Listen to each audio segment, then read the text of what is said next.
내일 대통령 탄핵 심판 선고가 예정돼 있습니다.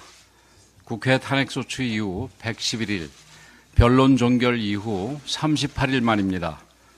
지금 우리나라는 대통령 직무 복귀를 주장하는 국민들과 이를 반대하는 국민들로 갈라져서 극단적인 대립을 보이고 있습니다.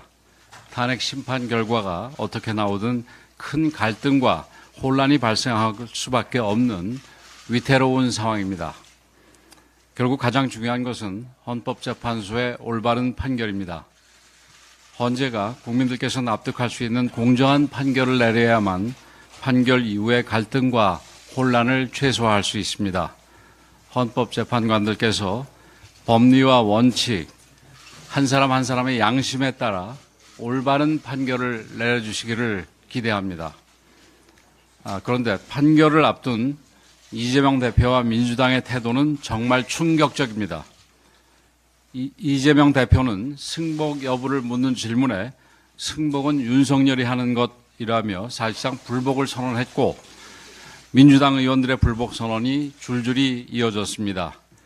자신들이 원하는 결과가 나오지 않을 것 같자 이에 대비한 빌드업인지 마지막까지 헌재를 압박하기 위한 대국민 겁박인지는 알 수 없으나 어느 쪽이든 책임 있는 정치 지도자의 태도라고 할 수 없습니다.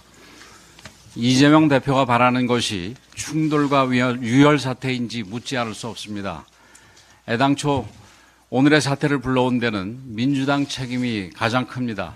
민주당은 윤석열 대통령 취임 이후 30번의 공직자 줄탄핵, 무자비한 핵심 예산 삭감, 이재명 방탄 법안과 사회 갈등 법안 일방 통과 등 정부의 기능을 마비시키는 의회 독재를 멈추지 않았습니다. 지금 대한민국은 그 어느 때보다 심각한 위기 상황입니다. 외교, 안보, 경제, 민생 모든 분야에서 경고등이 켜졌습니다.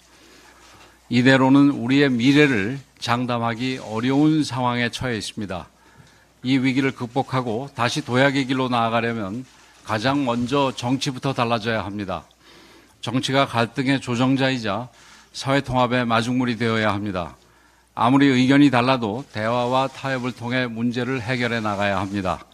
그리고 그 과정은 반드시 법과 제도의 틀 안에서 이루어져야 할 것입니다. 민주당의 대우각성과 승복선언을 강력하게 촉구합니다. 국민 여러분들께도 간곡하게 호소드립니다. 설령 받아들이기 힘든 판결이 나온다 해도 법과 제도의 틀 안에서 그리고 대화와 타협이라는 정치의 본질을 지키며 대안을 모색하고 절충안을 만들어 나가야 합니다. 그런데도 갈등을 부추기고 혼란을 키우는 정치 세력이 있다면 국민 여러분들께서 과감하게 퇴출시켜 주시기 바랍니다. 또한 어떤 경우에도 국민의 생명과 안전보다 더 중요한 것은 없습니다. 선고 당일 그 어떤 불상사도 있어서는 안 됩니다. 저는 한덕수 국무총리 권한대행 측에 선고 당일 및 이후에 안전관리에 각별히 노력해 줄 것을 요청했습니다. 경찰은 질서 유지와 사고 방지에 최선을 다해 주시기를 부탁드립니다. 저와 국민의힘은 대통령 탄핵 심판 판결에 승복할 것이며 탄핵 심판 이후를 철저히 준비하고 대비할 것입니다. 탄핵 판결이 국가의 복합 위기로 전이되지 않도록 안정적으로 국정 상황을 관리하겠습니다. 그것이 대한민국의 공당으로서 책임을 다하는 최선의 길이라고 믿습니다.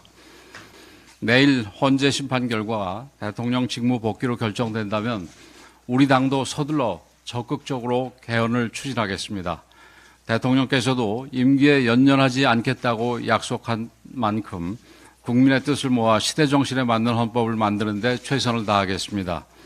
행정부, 입법부, 사법부 어느 것도 특정 개인이나 세력에 장악되지 않고 다양화되고 다원화된 국민 요구를 담아내는 더 큰 헌법을 만들겠습니다. 이제 대한민국은 앞으로 나아가야 합니다. 이번 위기를 디딤돌로 대한민국 개혁과 대변혁을 반드시 이뤄내야 합니다. 국민의힘은 대한민국의 자유와 번영을 위해 모든 것을 바칠 것입니다. 감사합니다.